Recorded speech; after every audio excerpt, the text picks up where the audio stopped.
O senhor Rodrigo Guimarães, que é promotor de justiça do Paraná, ele escreveu um texto assim, senador Girão, muito importante. Olha só o que ele disse aqui.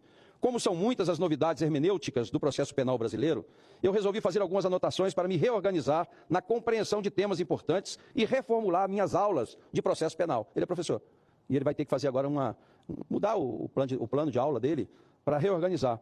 E ele diz aqui, primeiro, juiz pode instaurar inquérito? Ele responde aqui, não, salvo se for ministro Supremo. Juiz pode investigar crimes?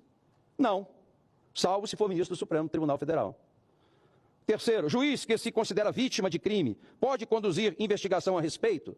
Também não, salvo se for ministro do Supremo Tribunal Federal. Quarto, juiz pode determinar busca e apreensão sem representação do delegado ou do Ministério Público? Na aula que ele dá, ele diz que não. Agora, salvo se for ministro do Supremo Tribunal Federal. 5. Juiz pode manter prisão em flagrante sem convertê-la em preventiva? Não, também não. Salvo se for ministro do Supremo Tribunal Federal. 6. Juiz pode determinar a prisão em flagrante de alguém por crime instantâneo acontecido dias atrás, ao argumento claramente errado de que o crime seria permanente, confundindo dado básico de direito penal que diferencia crime permanente de crime instantâneo com efeitos permanentes? Ele, na aula dele, diz que não. Agora ele vai ter que dizer salvo se for ministro do Supremo Tribunal Federal. 7.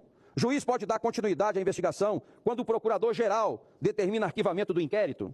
Não, salvo se for ministro do Supremo Tribunal Federal. 8.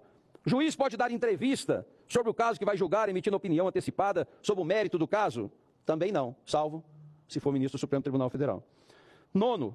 Juiz pode ofender graciosamente a honra dos interessados no processo, externalizando um misto de sentimento de ódio, raiva, inimizade pessoal, tanto no curso do processo quanto em entrevistas e palestras, repetidas vezes, e seguir se considerando imparcial para analisar o caso?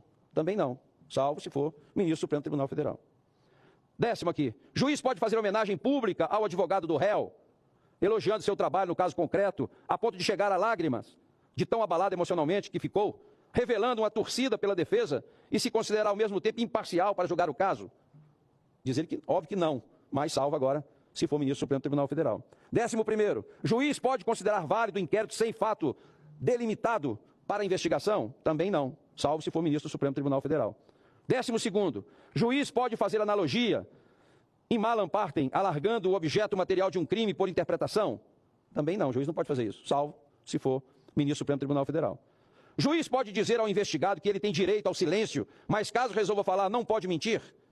Não, salvo também ministro do Supremo Tribunal Federal. E 14º, juiz pode ser juiz sem fazer concurso público? Não, salvo se for ministro do Supremo Tribunal Federal.